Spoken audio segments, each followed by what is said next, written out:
Seguimos examinando pasajes en las epístolas de Pablo. Quiero decir, pasajes en los cuales la autoría del apóstol está en duda.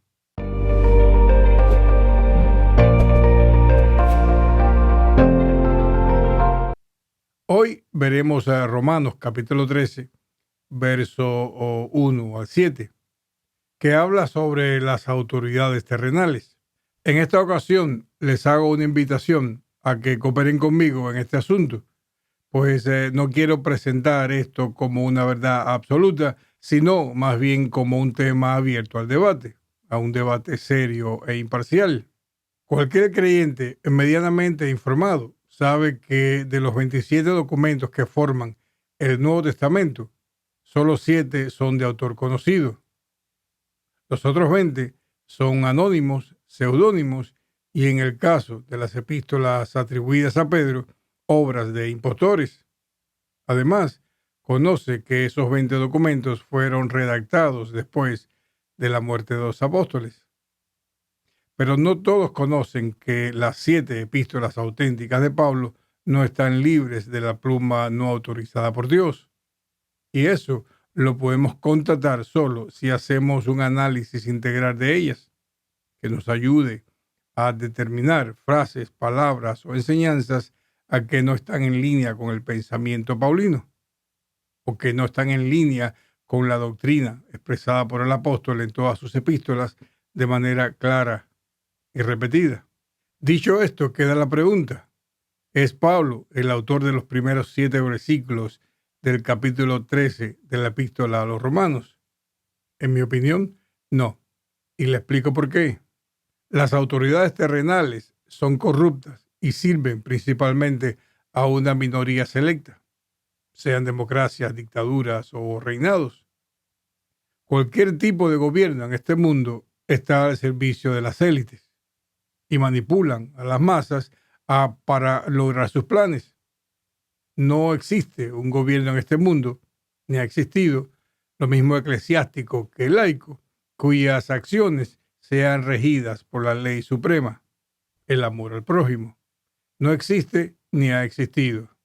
Y hablando con franqueza, es poco probable o poco factible que exista un gobierno así en este mundo.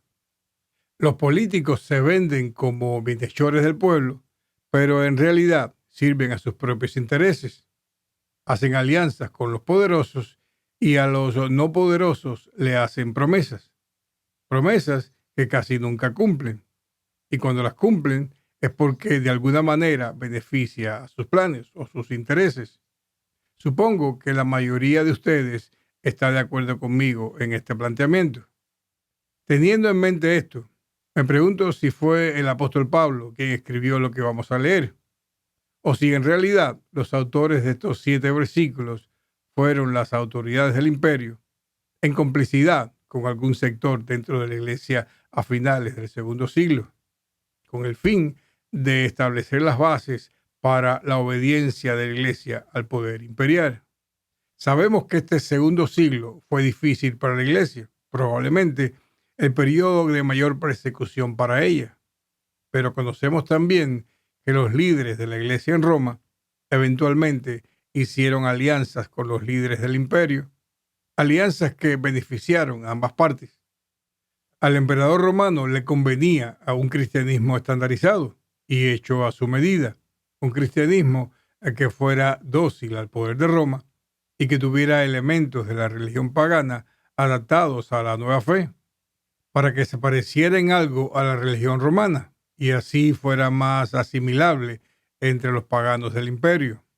A la iglesia romana, por su parte, le convino aliarse al poder político, pues eso fue lo que le facilitó imponer su particular cristianismo sobre los otros cristianismos.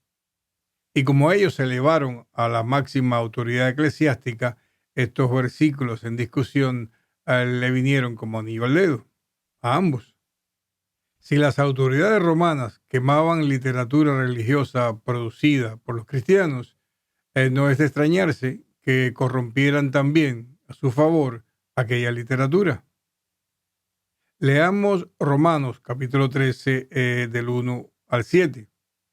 Y dígame si estas palabras son propias de un apóstol de la iglesia o de alguien adepto al imperio. Sométase toda persona a las autoridades superiores, porque no hay autoridad sino de parte de Dios, y las que hay por Dios han sido establecidas, de modo que quien se opone a la autoridad, a lo establecido por Dios resiste, y los que resisten acarrean condenación para sí mismos, porque los maestrados no están para infundir temor al que hace el bien, sino al malo. ¿Quieres, pues, no temer la autoridad? Haz lo bueno y tendrás alabanza de ella, porque es servidor de Dios para tu bien. Pero si haces lo malo, teme, porque no en vano lleva la espada, pues es el servidor de Dios, vengador para castigar al que hace lo malo. Por lo cual es necesario estarles sujetos, no solamente por razón del castigo, sino también por causa de la conciencia. Pues por esto pagáis también los impuestos o los tributos, porque son servidores de Dios que atienden continuamente a esto mismo. Pagad a todos lo que debéis, al que tributo, tributo, al que impuesto, impuesto, al que respeto, respeto, al que honra, honra. Este pasaje le estaba ordenando a los cristianos que se sometieran a las autoridades superiores, es decir, a los emperadores. Y lo mismo dice Primera de Pedro, casi con idénticas palabras. Ahora bien, esto es sospechoso, muy sospechoso, pues es insólito que Dios, conociendo la naturaleza injusta y corrupta de los gobernantes humanos, especialmente en la de los emperadores, le ordenara a la iglesia someterse a ellos sin objeción. De hecho, no hay un pasaje en toda la Biblia que diga que Dios es quien establece todo tipo de autoridad. Esa idea es una conjetura que han hecho los religiosos de pasajes en la Biblia que dicen que Dios pone y quita reyes. Y probablemente también la idea es tomada de un diálogo ficticio que supuestamente Jesús tuvo con Pilato, donde le dice que la autoridad del gobernador le fue dada de arriba. ¿Esto quiere decir que Dios es quien establece todo tipo de autoridad? No, el hecho de que Dios sea el soberano de los reyes de la tierra no quiere decir que Él pone específicamente todo tipo de autoridad. En el Antiguo Testamento leemos que Dios se sirvió de reyes para sus propios propósitos, pero de ahí a decir que Dios es el que establece todo tipo de autoridad va un gran trecho. Y aclaro que no soy anarquista, creo en la sociedad civil organizada, creo también en el Estado de Derecho, en una sociedad que haga cumplir sus leyes. Sin embargo, los gobernantes de las naciones no son modelos de justicia o equidad y por tanto no son merecedores de ciega sumisión, como lo está pidiendo estos 7 versículos del capítulo 13 de la Epístola a los Romanos. Y aclaro que la palabra magistrados del versículo 3 es una mala traducción que ha dado pie a que la gente piense que se está hablando de miembros de un sistema judicial.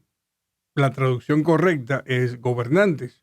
Nerón, Stalin, Hitler, Kim Jong-un, Mao Zedong, que según esta falacia fueron o son justos servidores de Dios a quienes debemos estar sujetos.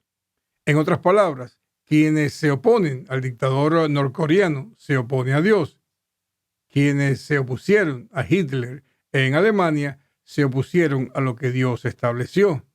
Por esta falacia de Romanos capítulo 13, 1 al 7, millones de cristianos creen que lo que hizo Hitler con los judíos fue disposición de Dios, algo que Dios así lo dispuso. Esa es la noción que maneja desde el principio la Iglesia Católica Romana. Y sus hijos protestantes siguieron esa idea.